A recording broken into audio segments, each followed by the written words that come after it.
They say strength isn't measured by how much weight you can lift, but by how much weight you can carry when everyone expects you to fall. In the testosterone-fueled world of Navy SEAL training, where failure means washing out and success means earning the right to serve among America's most elite warriors. One woman was about to rewrite everything her fellow recruits thought they knew about power, determination, and what it truly means to be unbreakable. Sarah Martinez stepped onto the Coronado base that scorching California morning with nothing but a worn duffel bag, unshakable resolve, and a secret that would soon leave hardened Navy SEALs questioning everything they believed about limits. What happened next in that weight room wouldn't just shatter records, it would shatter assumptions, transform lives, and prove that sometimes the most powerful force in the room isn't the one making the most noise. This is the story of how one moment of raw strength changed not just a military unit but the very definition of what elite means. The bus wheezed to a stop outside Naval Amphibious Base Coronado, its brakes hissing like a tired beast finally allowed to rest. Through the salt-stained windows, Sarah Martinez caught her first glimpse of what would either make or break her dreams over the next 6 months. The Pacific Ocean stretched endlessly beyond the base, its waves catching the early morning light like scattered diamonds, while palm trees swayed in the gentle California breeze. It looked almost peaceful if you didn't know better. Sarah shouldered her olive green duffel bag and stepped off the bus, her boots hitting the concrete with a determined thud. Around her, 23 other hopefuls did the same, each carrying their own stories, their own reasons for being here, and their own fears about what lay ahead. She was the only woman in the group, a fact that hadn't escaped anyone's attention during the 3-hour ride from San Diego. The conversations had started the moment she boarded. Whispered comments, sideways glances, and the kind of barely concealed skepticism that followed her everywhere she went in the military. She'd heard it all before during her 4 years as a Marine, and she'd learned long ago that the best response was simply to let her actions speak louder than their assumptions. "Welcome to your new home away from home," barked Chief Petty Officer Rodriguez as the group assembled in a ragged line. He was built like a brick wall with arms that looked like they could bench press a small car, and a voice that carried across the base like rolling thunder. His dark eyes swept over the recruits with the kind of assessment that seemed to see straight through to their souls. "Some of you think you know what you're getting into. You're wrong. Some of you think you're already tough enough. You're wrong about that too. And all of you are probably wondering if you have what it takes to earn the right to call yourself a Navy SEAL. Well, we're about to find out." Sarah kept her expression neutral as Rodriguez's gaze lingered on her for a moment longer than the others. She'd expected this. The Navy had only recently opened SEAL training to women, and she was part of the first official class to include female candidates. The weight of representation sat heavy on her shoulders, but she'd carried heavier burdens before. Behind Rodriguez stood 3 other instructors, each one looking like they'd been carved from stone and seasoned by years of combat. Petty Officer First Class Thompson, tall and lean with the kind of tan that only came from countless hours under the desert sun. Senior Chief Williams, whose gray temples spoke of decades in the service and whose scarred hands told stories Sarah could only imagine. And Lieutenant Commander Hayes, the officer in charge, whose calm demeanor somehow made him seem more dangerous than all the others combined. "Let me make something crystal clear," Rodriguez continued, his voice cutting through the morning air like a blade. "I don't care what branch you came from.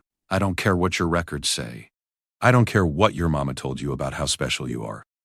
Here, you start from zero. Here, you prove yourself every single day. And here, most of you will fail." The group shuffled slightly, and Sarah could feel the nervous energy radiating from her fellow candidates.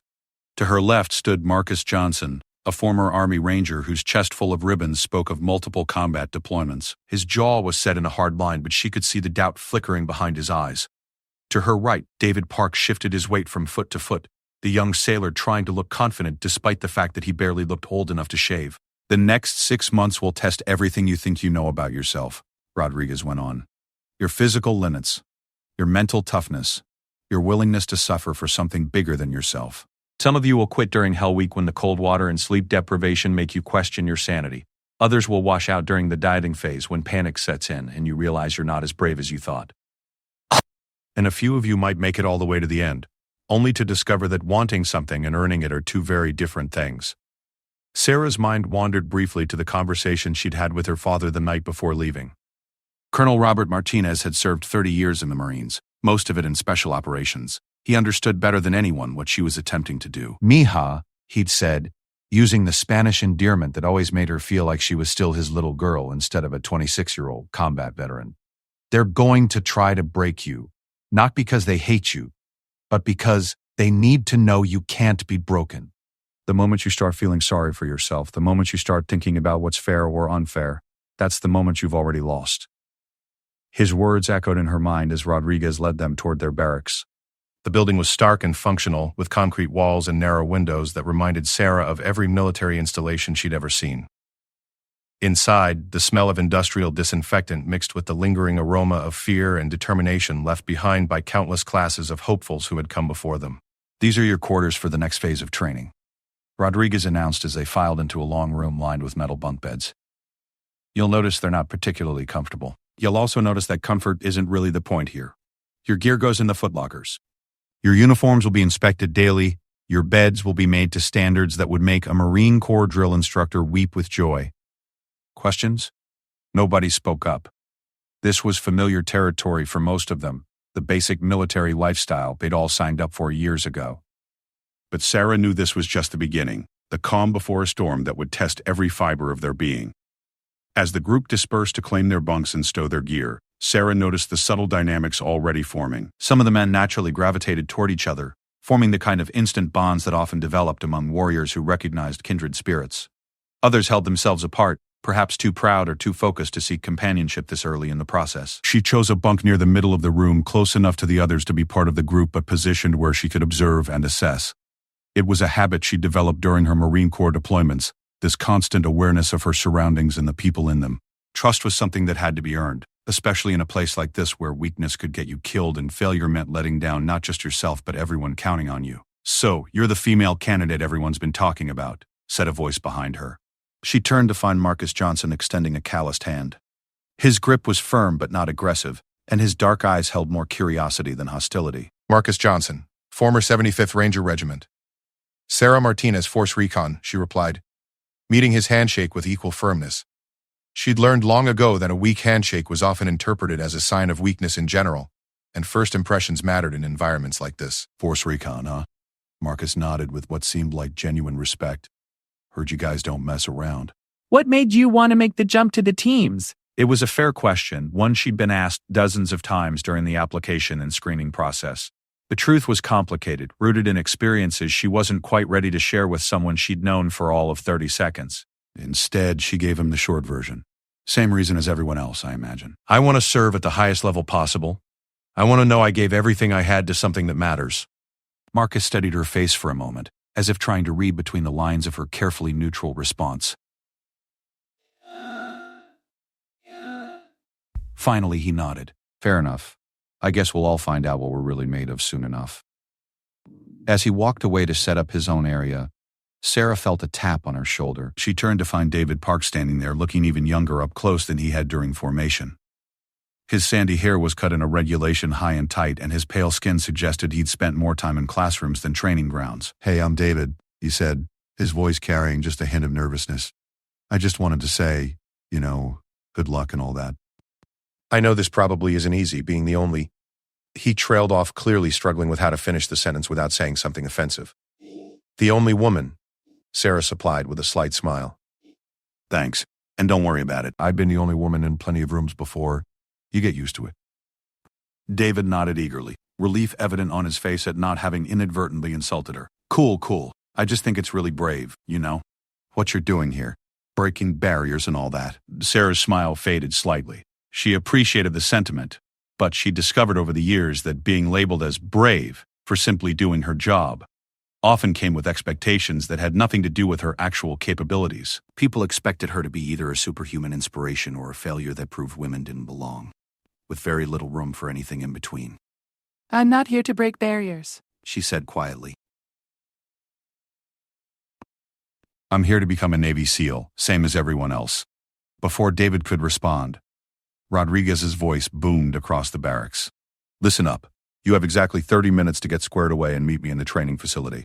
And when I say squared away, I mean your bunks are made, your gear is properly stowed, and you look like warriors instead of tourists. Anyone who's late gets to enjoy some extra physical training while the rest of us go over what you can expect in the coming weeks. Move." The next 20 minutes passed in a blur of organized chaos as 24 individuals tried to transform themselves into something resembling a military unit.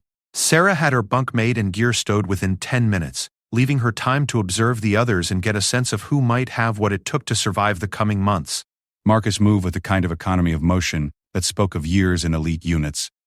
His bunk looked like something from a recruiting poster, and his gear was organized with military precision. David, on the other hand, struggled with his footlocker and had to remake his bunk twice before it met even basic standards. But he kept at it, his jaw set in determination even as sweat beaded on his forehead from the stress. There were others too. Tommy Sullivan, a former college football player whose impressive physical presence was undermined by the way he kept glancing around as if looking for approval. Kevin Wright, a Navy hospital corpsman whose steady hands and calm demeanor suggested he'd seen his share of emergency situations. And James Crawford, a soft-spoken African-American sailor whose quiet confidence reminded Sarah of some of the best Marines she'd served with. At exactly 20 minutes and 30 seconds, the group filed out of the barracks and made their way across the base to the training facility. The building was larger than Sarah had expected, a sprawling complex that housed everything from swimming pools to obstacle courses to classrooms equipped with the latest technology. Rodriguez led them into a room lined with motivational posters and photographs of SEAL teams in action around the world. The images showed men in combat gear moving through desert landscapes, emerging from dark water under cover of night, and rappelling from helicopters into hostile territory. Sarah noticed there were no women in any of the photos, a fact that wasn't lost on several of her classmates who kept glancing between the pictures and her. "Take a seat," Rodriguez ordered, gesturing toward rows of metal folding chairs. What you're about to hear will give you a basic overview of what lies ahead. Some of you will find it intimidating. Others will think it sounds like exactly the kind of challenge you've been looking for your entire life. Both reactions are normal, and neither one predicts who will ultimately succeed. Lieutenant Commander Hayes stepped forward, his presence commanding immediate attention even though he hadn't said a word. When he finally spoke, his voice was quieter than Rodriguez's but somehow carried even more weight. The Basic Underwater Demolition/SEAL Training Course, or BUD/S as you'll come to know it, is designed around one simple principle. We need to know that when everything goes wrong, when you're exhausted and scared and every instinct tells you to quit, you'll find a way to complete the mission and bring your teammates home safely. He paused, letting that sink in before continuing. Over the next 24 weeks, you'll face challenges that will push you to your absolute limits and then ask you to go further. You'll spend hours in water cold enough to stop your heart, carry boats and logs that weigh more than most people can deadlift, and run distances that would challenge Olympic athletes, all while sleep-deprived and under constant stress. Sarah felt her heart rate increase slightly as Hayes outlined what lay ahead. She trained hard for this moment, spending months preparing her body and mind for the crucible of SEAL training. But hearing it laid out so starkly brought home the magnitude of what she was attempting. Phase 1 is 8 weeks of physical conditioning that will either break you or forge you into something stronger than you ever imagined possible. Hell Week falls during the 4th week, and it will test everything you think you know about suffering. Most people who quit do so during this phase. Hayes gestured to Senior Chief Williams, who stepped forward with a clipboard in his weathered hands. Phase 2 is 8 weeks of diving and underwater operations. You'll learn to work in an environment where a single mistake can kill you or your teammates. Panic is not an option, neither is failure. Finally, Petty Officer Thompson took the floor, his lean frame somehow conveying both speed and deadly precision. Phase 3 is 8 weeks of land warfare training. Small unit tactics, weapons, explosives, and everything else you need to know about taking the fight to the enemy and winning. This is where you learn to think like a SEAL, not just survive like one. Rodriguez returned to center stage, his hard eyes sweeping over the assembled candidates. Before we begin tomorrow morning, you need to understand something. This isn't just about physical strength or mental toughness, though you'll need both in abundance. This is about proving that you can be trusted with the most dangerous missions our country faces. Every SEAL team that deploys in harm's way needs to know that their teammates will never quit, never give up, and never let them down. That trust isn't given freely, has to be earned, one brutal day at a time. As the briefing concluded and the candidates were dismissed for their first meal at the base cafeteria, Sarah found herself both excited and soberly aware of the mountain she was about to attempt to climb. Around her, she could hear her classmates discussing what they'd heard, some with bravado, others with barely concealed anxiety. But Sarah remained quiet, her mind already focused on tomorrow and the beginning of the greatest challenge of her life. She thought about her father's words, about the sacrifices that had brought her to this moment, and about the dreams that had sustained her through 4 years of proving herself over and over again in a military that still wasn't entirely sure what to do with women who wanted to fight on the front lines. Tomorrow, the real test would begin. Tonight, she would rest, prepare, and steel herself for the crucible that lay ahead. She had worked too hard and come too far to fail now. The evening sun cast long shadows across the base as Sarah prepared for sleep, her mind already focused on the challenges that awaited her in the morning. In just a few hours, she would take the first steps on a journey that would either end in failure and disappointment or transform her into one of the most elite warriors in the world. Either way, she was ready to find out which one it would be. The alarm shrieked at 0430 hours, cutting through the pre-dawn darkness like a knife through silence. Sarah was already awake, had been for the past 10 minutes, lying still in her bunk while her mind went through the mental checklist she'd developed during her Marine Corps days. Her body felt rested despite the nervous energy that had kept her in a light sleep for most of the night. Around her, the barracks erupted into controlled chaos as 24 future SEALs began their first official day of training. "Rise and shine, ladies," Rodriguez's voice boomed from somewhere near the entrance. "You've got exactly 15 minutes to get dressed. Make your bunks and form up outside. Anyone who's late gets to explain to me why punctuality isn't important in combat operations." Sarah moved with practiced efficiency, her muscle memory taking over as she pulled on her PT uniform and laced her running shoes. The physical training gear was basic but functional. Olive green shorts, a gray navy t-shirt, and running shoes that would become her most important piece of equipment over the coming months. She'd broken them in over hundreds of miles of training runs back home, and they felt like trusted friends as she tied the laces with the kind of precise loops that had become second nature. Around her, she could hear the varying levels of preparedness among her classmates. Marcus moved with the same quiet efficiency she did, his ranger background evident in the way he handled the morning routine. David struggled slightly with his bed-making technique, but his determination was evident as he pulled the sheets tight and tucked the corners, with the kind of attention to detail that suggested he'd practiced this moment in his mind countless times. "Martinez." Rodriguez's voice cut through the morning activity. Sarah looked up to find the chief petty officer standing beside her bunk, his dark eyes taking in every detail of her appearance and the state of her equipment. She stood at attention, her shoulders square and her eyes focused on a point just over his left shoulder. "Yes, Chief. Your bunk meets standards. Your appearance is acceptable. Your attitude appears to be in the right place." He paused, and Sarah could feel the weight of his assessment. "Don't make me regret saying that." Yes, Chief. Rodriguez moved on, without another word, continuing his inspection of the other candidates. Sarah allowed herself a moment of relief, knowing that passing this first small test was important not just for her own confidence, but for establishing her credibility with both the instructors and her classmates. The formation outside the barracks was a study in barely controlled anxiety. 24 people stood in 4 neat rows, their breathing visible in the cool morning air as they waited for instructions. The Pacific Ocean was invisible in the pre-dawn darkness, but Sarah could hear the waves crashing against the beach beyond the base, a constant reminder of the water-based training that would soon become a central part of their existence. "Good morning, class," Rodriguez called out, his voice carrying easily across the formation. "I hope you all slept well, because that's the last comfortable night's rest you'll have for the next 6 months. Today we begin phase 1 of your training, and some of you are going to discover that wanting to be a SEAL and being willing to do what it takes to become one are very different things." Lieutenant Commander Hayes appeared beside Rodriguez, his calm presence a stark contrast to the chief's intensity. When he spoke, his words carried the weight of absolute authority. "Before we begin, I want to make something clear. Every evolution you face, every challenge we put in front of you has a purpose. We're not here to torture you for our amusement. We're here to prepare you for missions where failure means people die and success means our nation's enemies don't get the chance to hurt innocent Americans." He gestured toward the ocean, where the first hints of dawn were beginning to lighten the eastern horizon. "The water you're about to enter is 58 degrees.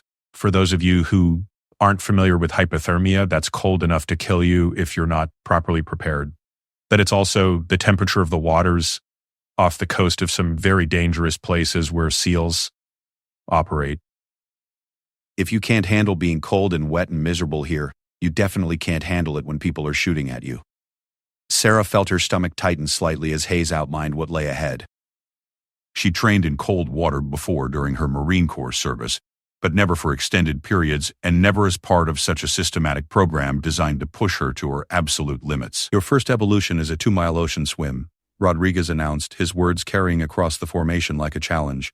You'll swim in pairs, with safety swimmers positioned along the route. The standard is 45 minutes. Anyone who exceeds that time will get extra attention from the instructors until their performance improves.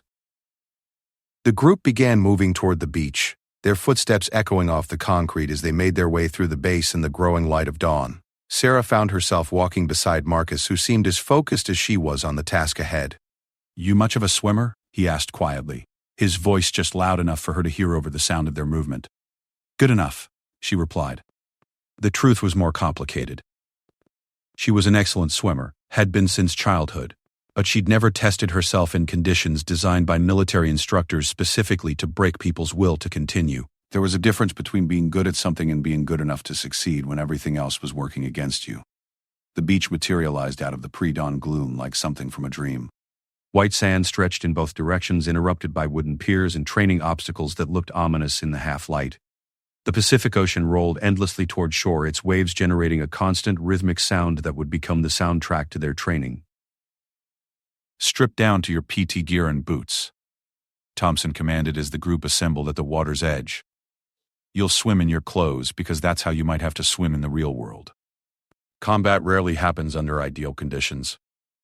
Sarah pulled off her outer layers, revealing the olive green shorts and gray t-shirt that would provide virtually no protection against the cold water. Around her, she could see her classmates doing the same, some with obvious confidence, others with barely concealed dread, at the prospect of spending 45 minutes in water cold enough to induce hypothermia. Swim pairs will be assigned based on height and weight, Rodriguez announced, consulting a clipboard that materialized from somewhere in his gear.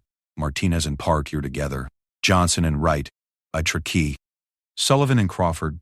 Sarah looked over at David Park, who was standing a few feet away trying to look confident despite the fact that his face had gone slightly pale at the mention of their pairing. She was several inches shorter than him, but probably in better swimming condition based on her years of Marine Corps training. Either way, they were stuck with each other for the next 45 minutes. You ready for this? She asked as they moved toward their designated starting position on the beach. Absolutely, David replied, though his voice carried just enough uncertainty to suggest he was trying to convince himself as much as her. I mean, how hard can it be, right? Sarah didn't bother answering that question. In her experience, the moment someone asked how hard can it be about military training, the universe seemed to take it as a personal challenge to show them exactly how hard things could get. Swim pairs, enter the water. Rodriguez's command cut through the morning air with absolute authority. The first step into the Pacific Ocean was like stepping into liquid ice. The water soaked through Sarah's boots instantly, sending shockwaves up her legs that made her gasp involuntarily. Around her, she could hear similar reactions from her classmates as 24 people simultaneously discovered what 58-degree water felt like against skin accustomed to much warmer environments. Keep moving, Thompson yelled from the beach. The longer you stand there thinking about how cold it is, the worse it's going to get. Sarah forced herself deeper into the water, feeling the cold climb up her body like a living thing intent on finding every vulnerable spot. By the time the water reached her waist, her teeth were beginning to chatter, and she could feel her muscles starting to tighten in response to the temperature shock. This is insane, David muttered beside her, his voice already affected by the cold as they waded deeper into the surf. Stay focused on the swim, Sarah replied, forcing her voice to remain steady despite the fact that her entire body was screaming at her to get out of the water immediately. Don't think about the cold, think about the finish line. The instructor's whistle pierced the morning air, and suddenly they were swimming, their bodies cutting through water that felt like liquid nitrogen against their exposed skin. Sarah fell into the rhythm she'd practiced countless times during her preparation for this moment, her stroke smooth and efficient despite the shock of the cold water. Beside her, David was struggling slightly, his swimming technique deteriorating as his body diverted energy to fighting off hypothermia. She could see him beginning to lag behind, his strokes becoming shorter and less coordinated as the cold sapped his strength. Stay with me, she called out, adjusting her pace slightly to match his. In the real world, SEALs never left teammates behind, and she wasn't about to start developing bad habits on the first day of training. The first mile passed in a blur of numbing cold and mechanical movement. Sarah's body had moved past the initial shock and settled into the kind of controlled suffering that she'd learned to embrace during her Marine Corps career. Her mind retreated to a place where the cold became just another factor to be managed, like rain during a long patrol or heat during a desert deployment. Around them, she could see other swim pairs at various stages of the evolution, Some were maintaining good form and steady progress, while others were clearly struggling with both the distance and the temperature. In the distance, she could see safety swimmers positioned at regular intervals, their presence a reminder that while this training was designed to push them to their limits, the instructors had no intention of actually letting anyone die in pursuit of their goals. "How you doing?" Sarah asked David as they approached what she estimated was the halfway point of their swim. "Cold," he replied, but his stroke had stabilized somewhat as his body adapted to the water temperature. Really, really cold, but I'm okay. This is what we signed up for, right? Exactly, Sarah replied, though she was beginning to feel the cumulative effects of the cold water herself. Her muscles were working harder than they should have been, fighting against both the resistance of the water and the body's natural response to hypothermic conditions. Her core temperature was dropping, and she could feel the early stages of the sluggish thinking that came with prolonged cold exposure. The second mile was harder than the first. Sarah's technique remained solid, but she could feel her body's efficiency decreasing as her core temperature continued to drop. Beside her, David was clearly struggling more than he was willing to admit, his breathing becoming labored and his stroke rate decreasing despite his obvious determination to keep up. "Talk to me," Sarah said as they swam side by side through the gray water. "Tell me something." "Anything. Keep your mind active." "I'm from Ohio," David replied, his voice tight with effort and cold. "Grew up on a farm. Never saw the ocean until I joined the Navy. My dad thinks I'm crazy for being here." "Smart man," Sarah replied, earning a short laugh from her swimming partner. "What made you want to do this?" "Same thing as everyone else, probably. Wanted to see if I could. Wanted to be part of something bigger than myself. Wanted to prove that farm boys from Ohio can do anything anyone else can do." Sarah found herself smiling despite the cold and the exhaustion that was beginning to creep into her stroke. There was something refreshing about David's honesty, his willingness to admit that he was here for personal reasons rather than trying to wrap his motivations in noble rhetoric about serving his country. "What about you?" he asked, as they navigated around a piece of floating seaweed that looked disturbingly like a sea snake in the gray morning light. "I want to be the best at what I do," Sarah replied, the words coming out before she'd really thought about them. It was perhaps more honest than she'd intended to be, but the combination of cold water and physical exhaustion had a way of stripping away the careful responses she'd rehearsed for moments like this. "That's it?" David asked. "No great mission to prove women belong in special operations?" No desire to break barriers and change the world? Sarah was quiet for several strokes as she considered how to answer. The truth was complicated, involving years of feeling like she had to be twice as good as her male counterparts just to be considered half as capable, and a burning desire to prove that excellence had no gender. But there was also something simpler and more personal driving her, something that had less to do with social progress and more to do with her own need to know how far she could push herself. "I spent 4 years in the Marines proving I belonged," she finally said. "I'm tired of proving I belong. Now I just want to be the best, period." "If that breaks some barriers along the way, great. But that's not why I'm here." They swam in comfortable silence for the next several minutes, their synchronized strokes carrying them steadily toward the finish point that Sarah could now see in the distance. Her body had settled into what she thought of as survival mode, functioning efficiently despite the hostile conditions while her mind focused on the simple mechanics of forward progress. Around them, the other swim pairs were spread out across a considerable distance. Some had clearly finished already and were presumably warming up on the beach under the watchful eyes of the instructors. Others were still somewhere behind them, their progress slowed by either technique issues or the cumulative effects of prolonged cold exposure. "There's the finish line," David said, his voice carrying a note of relief that Sarah felt as well. The beach was still several hundred meters away, but it was close enough now that she could make out individual figures waiting for them on the sand. "Last push," Sarah replied, finding a small reserve of energy she hadn't known she still possessed. Her stroke rate increased slightly, and she felt David match her pace as they covered the final distance to shore. The feeling of sand beneath her feet was almost overwhelming in its relief. Sarah stood up in the waist-deep water, her legs shaking slightly from both the cold and the exertion of the past 37 minutes of swimming. Beside her, David was breathing heavily but grinning with the kind of expression that suggested he'd surprised himself with his own capabilities. "Outstanding," Rodriguez called out as they waded toward shore. 37 minutes, 14 seconds. "Both of you exceeded the standard on your first ocean swim. That's exactly the kind of performance we're looking for." As they reached dry land, Sarah felt the full impact of what they'd just accomplished. Her first major evolution of SEAL training was complete, and she'd not only met the standard but exceeded it while helping ensure her swim partner succeeded as well. Around her, she could see her classmates in various states of recovery, some looking energized by their success, others clearly struggling with the realization that this was just the beginning of a much longer and more difficult journey. Thompson handed them each a cup of hot coffee, the liquid feeling like pure salvation as it warmed her hands and began to restore some feeling to her extremities. Sarah wrapped her fingers around the cup and took a sip, feeling the caffeine and warmth begin to counteract the effects of 37 minutes in hypothermically cold water. "How do you feel?" Marcus asked as he approached their position on the beach. He'd finished his swim about 5 minutes ahead of them, and his face had already returned to something approaching normal color. "Like I just swam 2 miles in ice water," Sarah replied, earning a laugh from both Marcus and David. "But good, really good actually, we did it." "First evolution complete," David added, his grin widening as the reality of their success sank in. "I mean, we actually did it. We're still here." Rodriguez's voice cut through their celebration with the kind of authority that immediately commanded attention. "Listen up. Outstanding work on the swim, but this was just the warm-up. You've got exactly 15 minutes to change into dry PT gear and meet us at the obstacle course. Today we find out who can handle being cold, wet, and tired all at the same time."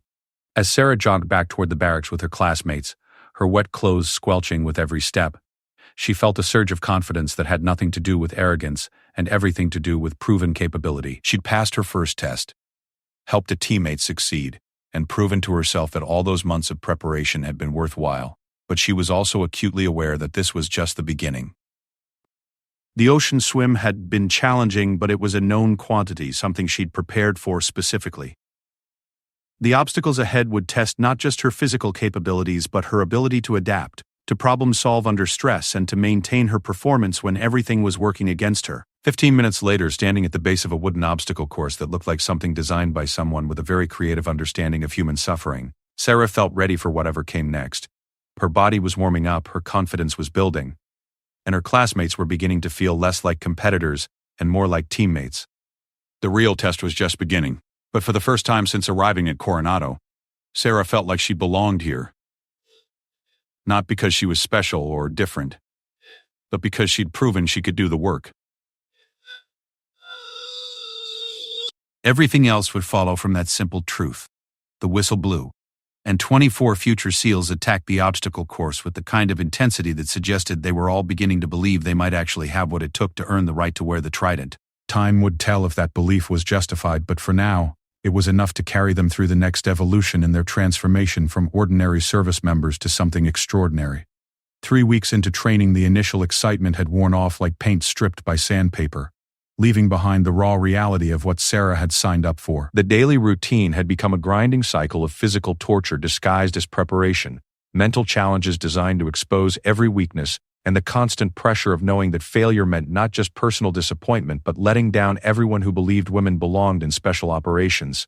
Sarah sat on the edge of her bunk at 2100 hours, her body aching in places she hadn't known could ache before arriving at Coronado. Her hands were raw from rope climbs and boat carries, her shoulders screamed from endless push-ups and pull-ups, and her legs felt like they belonged to someone else after 12-mile runs in boots that seemed to get heavier with each passing day. Around her, the barracks had taken on the lived-in quality of a place where exhausted warriors collapsed every night and somehow found the strength to get up every morning. The class had already lost 4 people. Johnson quit during the second week when the instructors discovered his fear of heights during tower climbing exercises. Rodriguez, ironically sharing a name with their chief instructor, washed out after failing his second swimming test when panic overtook him during an underwater knot-tying evolution. 2 others had been dropped for medical reasons after injuries that might heal eventually but wouldn't heal fast enough to keep up with the relentless pace of training. 20 down to 20, David said from his bunk across the narrow aisle. His voice carried a mix of satisfaction and apprehension that Sarah recognized in her own thoughts.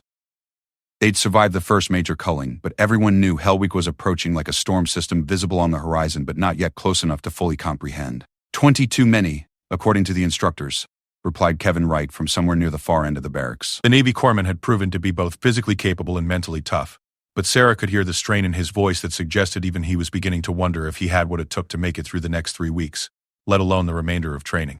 Sarah pulled her personal journal from her footlocker, a habit she'd maintained since joining the Marines despite the fact that writing about military training felt somehow self-indulgent when people around the world were facing real problems. But tonight felt different, like a moment that deserved to be documented. even if only for her own understanding of what she was going through. The pages were already filled with 3 weeks of observations, frustrations, and small victories that seemed insignificant individually, but added up to something larger. Her handwriting had gotten progressively more tired-looking as her body adapted to operating on 4 hours of sleep and constant physical stress, but the content remained sharp, focused on the details that would help her understand both her own performance and the dynamics of the class as a whole. Completed the 5-mile run in 38 minutes, which was good enough to keep the instructors from giving me extra attention but not fast enough to stand out in a positive way. My swimming times continue to improve, but I'm still not where I need to be for the longer distances they'll throw at us during Hell Week. She paused, listening to the sounds of 20 exhausted people trying to find positions comfortable enough to allow for a few hours of sleep before tomorrow's revelry brought them all back to consciousness. Marcus was doing something that sounded like equipment maintenance, the soft scraping of cleaning implements against metal gear that had become a constant background soundtrack to their evening routine. David was breathing with the deep, regular rhythm of someone who'd learned to fall asleep the moment his head hit the pillow, a skill that Sarah envied more than any physical capability. The hardest part isn't the physical training, she continued writing. I knew that would be difficult, and I prepared for it as well as I could. The hardest part is the constant awareness that I'm being evaluated, not just as an individual candidate but as a representative of all women who want to serve in special operations. Every mistake I make gets magnified, every success gets scrutinized for signs that standards are being lowered. And every day I have to prove that I belong here just a little bit more than the guys have to prove it. That was the truth she hadn't expected to hit her so hard. During her Marine Corps career, she dealt with skepticism and occasional hostility, but it had been balanced by enough allies and supporters to make her feel like she was making genuine progress toward acceptance. Here, the scrutiny felt different, more intense and more personal. The instructors weren't hostile, but they were clearly paying attention to her performance in ways that went beyond their normal assessment of candidate capabilities. Just yesterday, Chief Rodriguez had pulled her aside after the obstacle course evolution to discuss her technique on the rope climb. Not because she was failing, but because her approach was different from the standard method taught to male candidates, and he wanted to understand whether her technique was more efficient or whether she was compensating for some physical limitation that might become a problem later in training. "Your upper body strength is adequate," he'd said, his tone carefully neutral in the way that suggested he was measuring his words carefully. "But you're using leg strength and body positioning to supplement your pull-ups in ways that male candidates typically don't need to do. I need to know if that's because you're smarter about mechanical advantage, or because you don't have the raw strength to complete these evolutions using standard techniques." Sarah had answered honestly that her approach was based on maximizing efficiency rather than compensating for weakness, and Rodriguez had seemed satisfied with that explanation. But the conversation had left her feeling like she was under a microscope in ways that her classmates weren't, being analyzed not just for her performance, but for what her performance meant for the broader question of women in combat roles. "Thompson asked me about my motivation again today," she wrote, referring to the lean instructor whose quiet intensity had proven to be just as challenging as Rodriguez's more obvious aggression. "Not in a hostile way, but like he's trying to understand whether I'm here for the right reasons or whether I'm trying to prove some kind of political point." I keep giving him the same answer. I want to be a SEAL because I want to be the best at what I do. But I can tell he's not entirely convinced that it's that simple. The truth was, it wasn't that simple, but Sarah wasn't ready to explore the more complex motivations that had brought her to Coronado with anyone except herself. There was the obvious factor of wanting to excel in her chosen profession, but there was also the deeper need to prove something to herself about what she was capable of when pushed to her absolute limits. And then there was the even more personal factor that she barely admitted to herself. The memory of her brother Michael, killed in Afghanistan when she was 19, and still trying to figure out what she wanted to do with her life. Michael had been a Marine Corps Force Reconnaissance operator, one of the most elite units in the military before the expansion of special operations that had brought SEALs to greater prominence. He died doing exactly the kind of mission that SEALs specialized in now, a direct action raid against high-value targets that had gone wrong when intelligence proved to be less accurate than hoped. Sarah had never talked about the connection between his death and her own military career, but she knew it was there, driving her to excel in ways that went beyond simple professional ambition. Martinez. The voice belonged to Marcus, who was sitting on his own bunk cleaning his rifle with the kind of methodical precision that suggested muscle memory built over years of military service. "You okay? You look like you're thinking about something heavy." "Just processing the day," Sarah replied, closing her journal and looking across the barracks at her classmate. Over the past 3 weeks, Marcus had proven to be both a reliable training partner and something approaching a friend, Though the competitive nature of their environment made genuine friendship complicated, they pushed each other during workouts, shared information about instructor preferences and training techniques, and maintained the kind of professional camaraderie that helped both of them perform better. Today was rough, Marcus agreed. That underwater knot-tying evolution was harder than I expected. I'm starting to understand why they call this the pipeline. You either flow through it or you get washed out. Sarah nodded, thinking about the evolution he was referring to. They'd spent 4 hours in the pool practicing tying various knots while submerged and under time pressure. The physical challenge was significant, but the mental challenge was worse. Maintaining focus and fine motor control while your body was dealing with oxygen deprivation and the stress of prolonged submersion. 3 more candidates had struggled enough to earn extra attention from the instructors, and everyone could see that Hell Week was going to separate the survivors from those who thought they were survivors. You ever think about quitting? David asked from his bunk, his voice quiet enough that it wouldn't carry beyond their immediate area. It was the kind of question that everyone thought about but rarely voiced, because admitting doubt felt too much like admitting defeat. Every day, Sarah replied honestly, usually around hour 16 of whatever evolution we're doing. When my body is screaming at me to stop, when I'm so tired I can barely think straight, when the instructors are asking me to do something that feels impossible, but then I remember why I'm here, and I find a way to keep going. Same, Marcus said, his voice carrying the matter-of-fact tone of someone stating an obvious truth. I think that's the point. They want us to reach that place where quitting seems like the rational choice, and then they want to see who keeps going anyway. The guys who don't think about quitting are probably too stupid to be SEALs. The guys who think about it but keep going anyway are the ones they're looking for. It was a sobering thought, but one that Sarah found oddly comforting. The constant doubt and second-guessing that had been plaguing her for the past week weren't signs of weakness or unsuitability for the program. They were normal responses to abnormal stress, part of the process of transformation that everyone was going through. Hell Week starts Monday, Kevin said from his bunk, stating the obvious fact that everyone had been thinking about but avoiding discussing directly. 5.5 days, 4 hours of total sleep, constant movement, cold water, and all the physical and mental challenges they can throw at us. Statistically, we'll lose about half the remaining class. Sarah felt her stomach tighten at the reminder. Hell Week was the infamous centerpiece of SEAL training, the evolution that had achieved almost mythical status both within the military and in popular culture. She'd read every account she could find, watched every documentary, and listened to every story from Marines who'd attempted SEAL training and either succeeded or washed out during that critical week. But reading about it and experiencing it were two different things, and she knew that no amount of preparation could fully ready her for the reality of what lay ahead. The physical challenges would be significant, but the mental game would be even more important.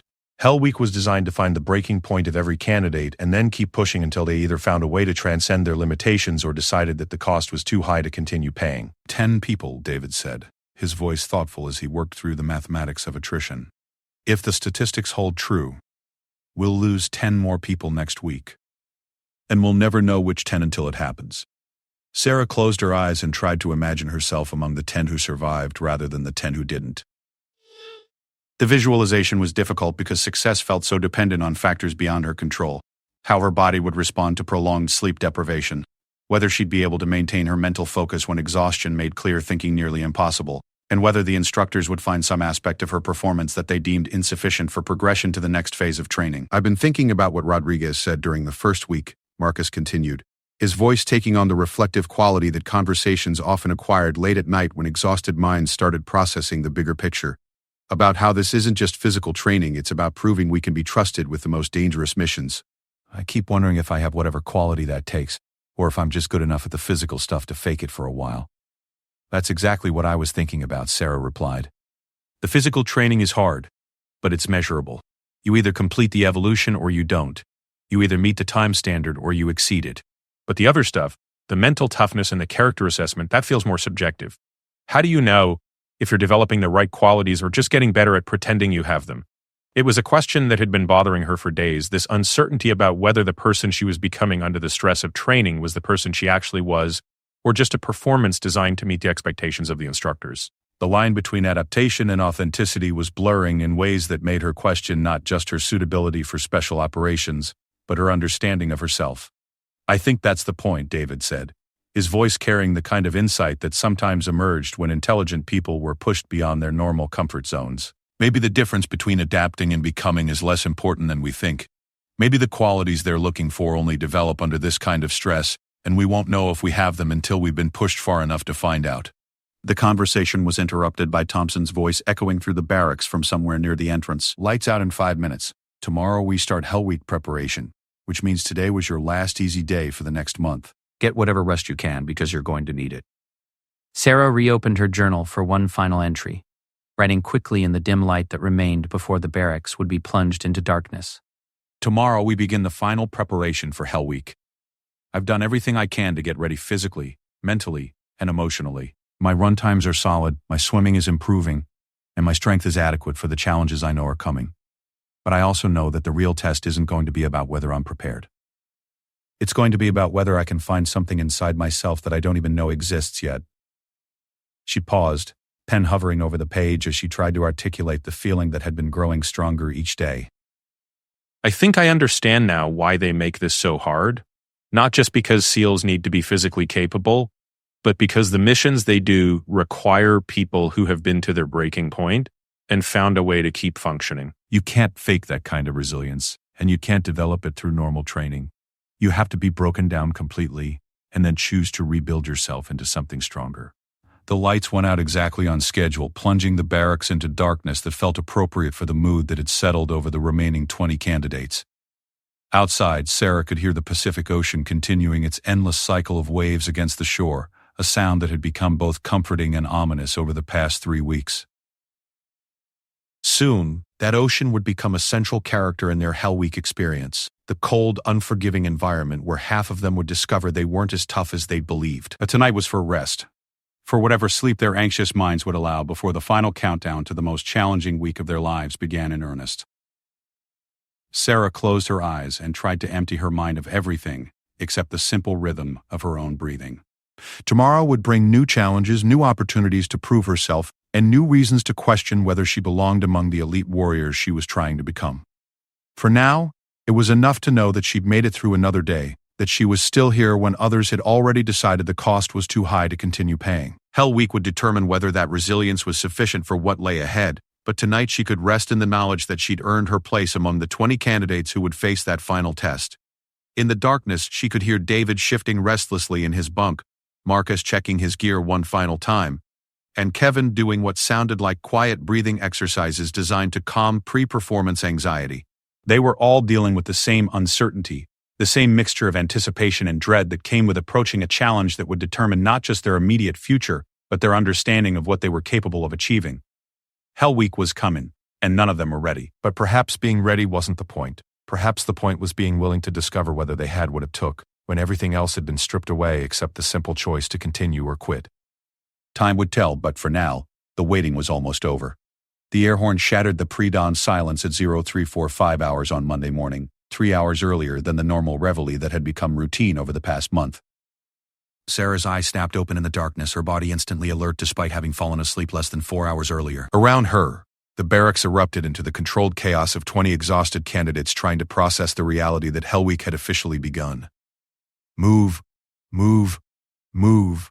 Rodriguez's voice boomed through the building as emergency lights flickered on, casting harsh shadows across bunks that had become temporary homes for people whose lives were about to be turned upside down for the next 5.5 days.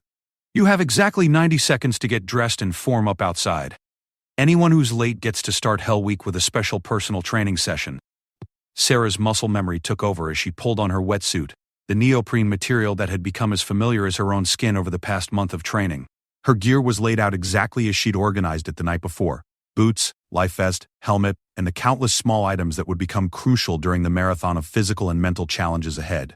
Beside her, David was moving with the kind of mechanical precision that suggested he'd rehearsed this moment countless times in his mind. Marcus was already dressed and helping Kevin locate something in his footlocker, the kind of teammate behavior that would become essential for survival over the coming days. The 20 remaining candidates had been through enough together to develop the instinctive cooperation that marked successful military units. 85 seconds. Thompson's voice added urgency to the already frantic pace of preparation. If you can't get dressed quickly now, how do you think you'll handle emergency situations when people are shooting at you? The formation outside was different from their normal morning assembly. Instead of neat rows of candidates waiting for instructions, this looked like a combat unit preparing for deployment into hostile territory. The instructors were present in greater numbers, their faces set in expressions that suggested the relatively civilized atmosphere of the past month was about to disappear completely. Lieutenant Commander Hayes stepped forward, his presence commanding immediate silence despite the fact that he hadn't spoken yet. When his words finally came, they carried the weight of absolute authority and the promise of challenges that would test everything the candidates thought they knew about their own capabilities. "Gentlemen and lady," he began, his voice cutting through the pre-dawn air like a blade. "Welcome to Hell Week. For the next 5.5 days, you will be pushed beyond anything you've experienced in your life. You will be cold, wet, tired, and hungry. You will question your sanity, your motivation, and your decision to be here. Some of you will quit. In fact, most of you will quit." Sarah felt her heart rate increase as Hayes outlined what lay ahead. She'd known this moment was coming for months, had trained specifically for it, but hearing the official beginning of Hell Week still sent adrenaline coursing through her system like liquid fire. You will sleep a total of 4 hours over the next 132 hours. You will be in and out of cold water so often that hypothermia will become your normal state rather than a medical emergency. You will carry boats, logs, and equipment that weigh more than most of you can normally lift, and you'll do it while running distances that would challenge Olympic athletes. The ocean stretched out behind Hayes, invisible in the pre-dawn darkness but audible in the constant rhythm of waves that would soon become the soundtrack to their suffering. Sarah could already feel the cold emanating from the water, the psychological impact of knowing she would soon be submerged in 58-degree liquid for hours at a time. "But this isn't about torture," Hayes continued. "This is about finding out who has what it takes to be trusted with the most dangerous missions our nation faces. When you're operating behind enemy lines, when your teammates are counting on you, when failure means people die, we need to know that you'll find a way to complete the mission regardless of how you feel or what obstacles you're facing."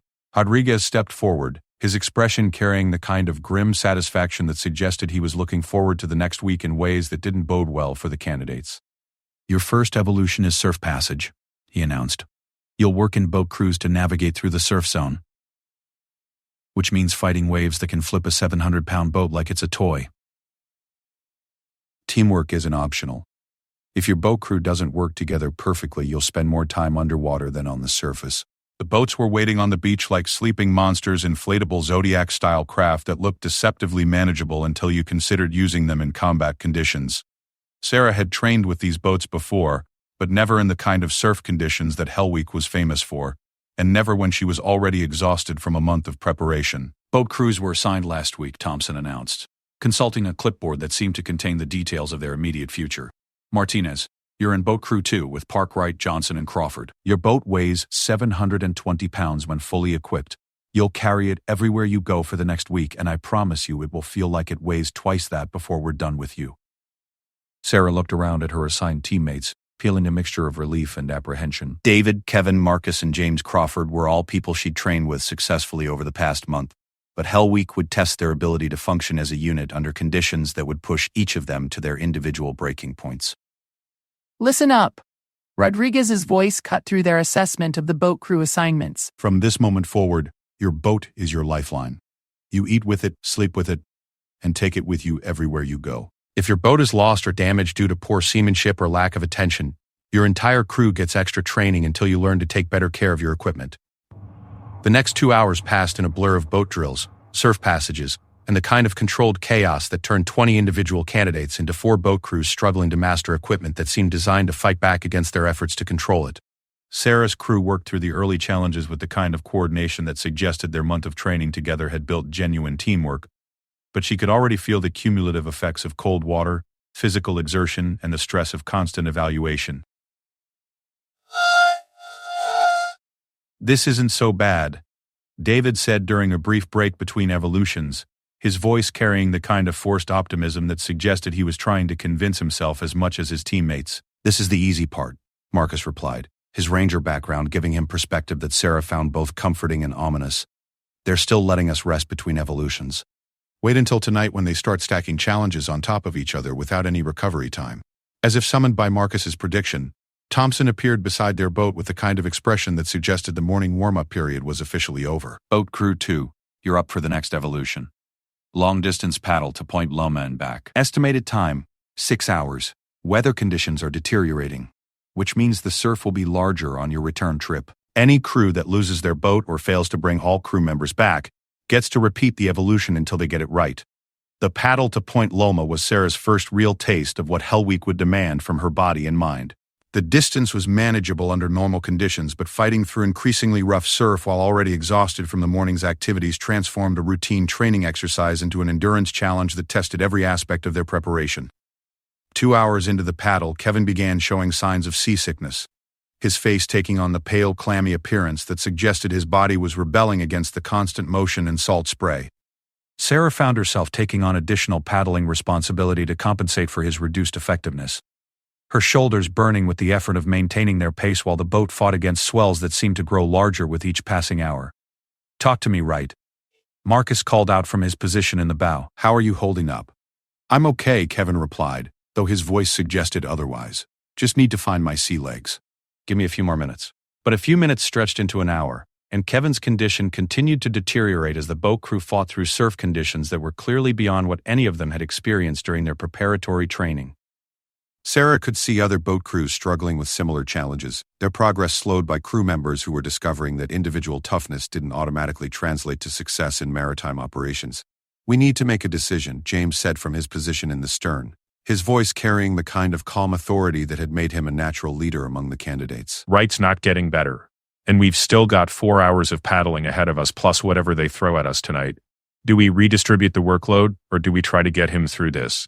It was exactly the kind of situation that Hell Week was designed to create, a moment where individual performance affected team success, where the easy choice was to focus on self-preservation, but the right choice required putting the team first. Sarah found herself thinking about the conversations she'd had with her father about what separated truly elite units from merely good ones. "We get him through it," she said, her voice carrying more conviction than she'd expected. "Whatever it takes. We're not leaving anyone behind." The next 4 hours became a masterclass in team adaptation under extreme stress. Sarah and Marcus increased their paddling output to compensate for Kevin's reduced capacity, while David took over navigation duties to allow James to focus on boat handling in the increasingly challenging surf conditions. Kevin contributed what he could, fighting through his seasickness to maintain some level of participation rather than becoming dead weight. By the time they reached the turnaround point at Point Loma, all 5 crew members were operating on reserves they hadn't known they possessed. Sarah's shoulders felt like they were on fire. Her hands were raw despite the gloves she'd worn for protection, and her back ached from hours of the repetitive motion required to drive the boat through water that seemed determined to push them backward. "Halfway point," Thompson announced as the 4 boat crews assembled in the relative calm of the harbor behind Point Loma. "Outstanding seamanship from all crews. Now we find out how you handle the return trip when you're already tired and the surf conditions have deteriorated even further." Sarah looked out at the Pacific Ocean, where the swells had indeed grown larger during their outbound journey. The return trip would require fighting through surf that was now approaching the upper limits of safe navigation for their boats and crews. It would be a test not just of their physical capabilities but of their ability to make good decisions when exhaustion was affecting their judgment. "How's everyone feeling?" she asked her crew as they prepared for the return journey. "Like I've been beaten with hammers," David replied with a grin that suggested his farm boy toughness was proving more durable than anyone had expected. "But I'm ready for whatever comes next."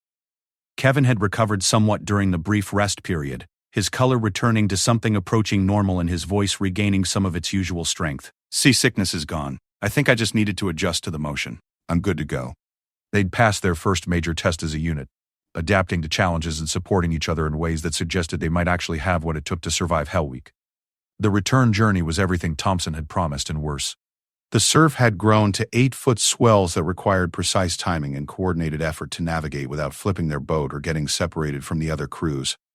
Sarah found herself drawing on every piece of watermanship training she'd received during her Marine Corps career, plus instincts she hadn't known she possessed about reading water conditions and predicting wave behavior. 3 hours into the return trip, boat crew 4 capsized while attempting to navigate through a particularly large set of waves. Sarah watched as 5 candidates struggled to right their boat and climb back aboard while fighting against currents that seemed determined to separate them from their equipment. The safety swimmers were there instantly, but the psychological impact of watching teammates struggle against forces beyond their control was significant. "Stay focused on our own boat," Marcus called out as they paddled through the area where Boat Crew 4 was working to recover. "We can't help them by making mistakes ourselves." It was cold military logic, but it was also correct. The best way to help struggling teammates was to complete your own mission successfully and be available to assist if needed, not to compromise your own capabilities by losing focus on immediate responsibilities. By the time they reached shore, 12 hours after Hell Week had officially begun, Sarah felt like she'd already been through a week's worth of challenges. Her body ached in ways that suggested she'd pushed it beyond normal limits. Her mind was beginning to show the effects of stress and sleep deprivation, and her emotional reserves were lower than she'd expected them to be this early in the process. But she was still here. All 5 members of Boat Crew 2 had completed the evolution successfully, and they'd proven they could function as a unit under conditions that had challenged several other crews. It was a small victory, but in Hell Week, small victories were the foundation that larger successes were built upon. "Outstanding work today," Rodriguez announced as the 4 remaining boat crews assembled on the beach in the fading light of evening. "You've completed your first major evolution of Hell Week. Some of you discovered that you're tougher than you thought. Others discovered that being tough individually isn't the same as being effective as a team. Both lessons will serve you well over the next 5 days." Sarah looked around at her classmates, noting the subtle changes that 12 hours of Hell Week had already produced. Everyone looked more tired, more focused, and somehow more serious about what they were attempting to accomplish. The casual confidence that had characterized some candidates during the preparatory phase of training had been replaced by the kind of sober determination that came from facing real challenges and discovering that success wasn't guaranteed. "Tonight you'll get 2 hours of rest," Thompson added. "Use them wisely, because tomorrow we find out how you perform when you're really tired. Sleep is a weapon in Hell Week."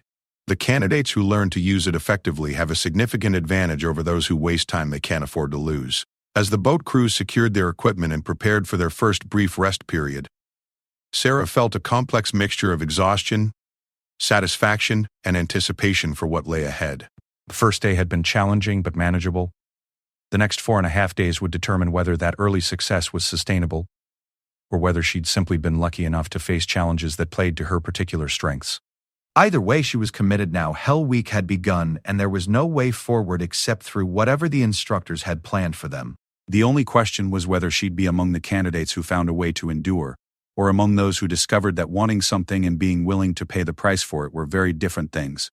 Time would tell, but for the first time since arriving at Coronado, Sarah felt like she truly understood what she was fighting for.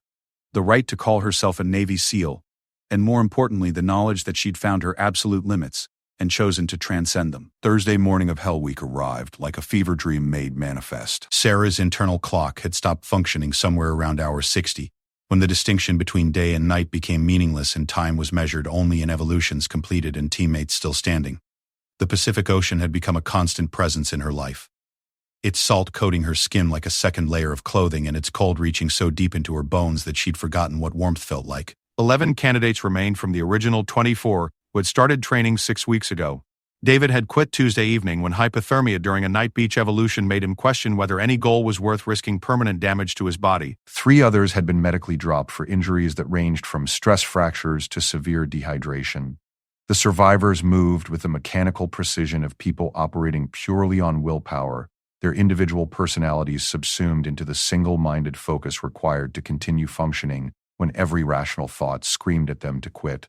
Sarah sat on a log outside the training facility at 0347 hours, her wetsuit still dripping from the previous evolution while she tried to consume enough calories to fuel whatever challenge awaited them next. The military-issued energy bars tasted like cardboard mixed with sawdust, but her body craved fuel with an intensity that made flavor irrelevant. Around her, the remnants of what had once been 4 complete boat crews huddled in exhausted silence, too tired to maintain the casual conversation that had once marked their rest periods. "Attention remaining candidates."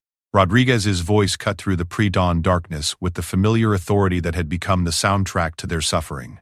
"You have exactly 10 minutes to finish eating and form up for your next evolution. Anyone who isn't ready gets to explain to me why punctuality isn't important when your teammates are counting on you." Sarah forced herself to swallow the last of her energy bar, the calories settling into her stomach like lead weights that her digestive system would have to process later when she had time for such luxuries. Her body was operating in survival mode now, Every system focused on the immediate demands of staying conscious and mobile while her mind retreated to the basic level of functioning required to process instructions and execute tasks. Marcus moved beside her with the careful deliberation of someone whose body was held together by pure determination and muscle memory. His face had taken on the hollow-cheeked appearance that marked advanced exhaustion, but his eyes still held the focused intensity that had carried him through 4 days of challenges that had broken stronger men. "How you holding up?" he asked, his voice barely above a whisper to conserve energy that might be needed later. "Still here," Sarah replied, which was about as optimistic an assessment as she could manage. Her shoulders felt like they were held in place by rubber bands in hope, her legs moved like they belonged to someone else, and her hands had developed a permanent tremor from cold and exhaustion. But she was conscious, mobile, and still committed to seeing this through to whatever end awaited her. The formation that assembled outside the training facility bore little resemblance to the organized military bearing that had characterized their early weeks of training. 11 people stood in a ragged line, their uniforms salt-stained and torn, their faces bearing the kind of 1,000-yard stare that came from pushing human endurance beyond normal limits. They looked like survivors of some natural disaster, which wasn't far from the truth. Lieutenant Commander Hayes appeared before them with the kind of alertness that suggested he'd been. The SEALs mocked the new recruit, until she pressed 450 pounds and left them staring.